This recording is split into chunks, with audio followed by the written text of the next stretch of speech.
സമനില തെറ്റുന്ന ആർക്കാണെന്ന് നല്ലോണം കണ്ടുകൊണ്ടിരിക്കുന്നുണ്ടല്ലോ ആളുകൾ. എനിക്ക് സമനില തെറ്റേണ്ട കാര്യമൊന്നുമില്ല. സാധാരണ നമ്മൾ ഓരോ കാര്യത്തിലും പാലിക്കുന്ന മര്യാദകളും ആ മര്യാദകൾ പാലിക്കാതിരുന്നാൽ പ്രതികരണം സ്വാഭാവികമായിട്ട് അതിനനുസരിച്ച് വരും. അത്രയേ ഉള്ളൂ. അല്ല, അത് നിങ്ങൾക്ക് എന്തെങ്കിലും കിട്ടുമെന്ന് വിചാരിച്ചിട്ട് പോയല്ലോ, നിരാശരായല്ലോ. അതല്ല, എനക്കറിയാതൊക്കെ അത് അവിടെ ആരെങ്കിലും എന്നെ എതിർക്കാൻ വേണ്ടിയോ LDF എതിർക്കാൻ വേണ്ടിയോ വന്നതല്ല. ചില ഘട്ടത്തിൽ ചില പ്രത്യേക ആവേശക്കാരുണ്ടാവില്ല. പലതരത്തിലാണല്ലോ ആവേശം വരിക. ആ ആവേശത്തിൻ്റെ ഭാഗമായി ചോദിക്കുന്ന ചോദ്യമാണ്. പക്ഷേ അല്ല, നിങ്ങൾ ഞാനൊക്കെ അറിയാതെന്ന്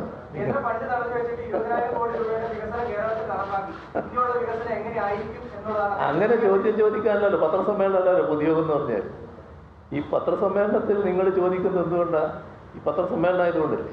നിങ്ങളെല്ലാവരും വന്ന് എൻ്റെ പൊതുയോഗത്തിൻ്റെ മുമ്പിൽ ഇരുന്നിട്ട് ആണ് ചോദ്യം ചോദിക്കൂ.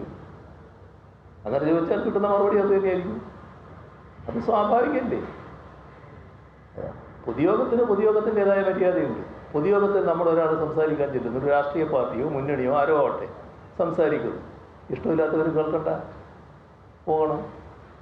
ഇഷ്ടമുള്ളവർ കേട്ടാൽ മതിയല്ലോ. അതല്ലേ അതിൻ്റെ രീതി. അത് കലക്കുന്നതിനോ ബഹളം വെക്കുന്നതിനോ എന്നുള്ള നടപടി സ്വീകരിക്കാൻ പാടില്ല. പണ്ട് വേറൊരു രീതി ഉണ്ടായിരുന്നു. ചില ആൾക്കാർ വളരെ ദശാബ്ദങ്ങൾക്ക് മുൻപാണ്, ഇപ്പം നിങ്ങളെ ഈ പ്രായത്തിലല്ല. അപ്പോൾ ചിലയിടത്ത് പോയാൽ ഒരു കടലാസിൽ ചോദ്യം എഴുതിയിട്ട് കൊണ്ടു കൊടുക്കും. ഇപ്പോൾ ആ ചോദ്യത്തിന് ഉത്തരം പറയാനാണോ ഈ പൊതുയോഗത്തിന് പറയേണ്ട കാര്യങ്ങൾ പറയാറില്ല. അപ്പം അങ്ങനെയൊക്കെ രീതി നമ്മുടെ നാട്ടിലുണ്ടായിരുന്നു. ചില ആൾക്കാർ ചിലതിനെ എതിർക്കുന്നതിന് വേണ്ടി കാര്യമാണ്. അങ്ങനെയുള്ളതൊന്നും നമ്മുടെ സാധാരണ പൊതുമര്യാദയിൽപ്പെട്ടതല്ല. പൊതുമര്യാദയൊന്നും പാലിക്കേണ്ടതില്ല. പിണറായി വിജയൻ്റെ മീറ്റിംഗ് ആയാലും ഇങ്ങനെയൊക്കെ ആയിക്കോളൂ എന്ന് KCPയോട് പോകാൻ തോന്നിയിട്ടുണ്ടെങ്കിൽ നല്ലത് തന്നെ. പക്ഷെ ഞാൻ പറഞ്ഞപ്പോൾ അദ്ദേഹത്തിന് മനസ്സിലായല്ലോ അത് ശരിയല്ലാതെ വന്നു.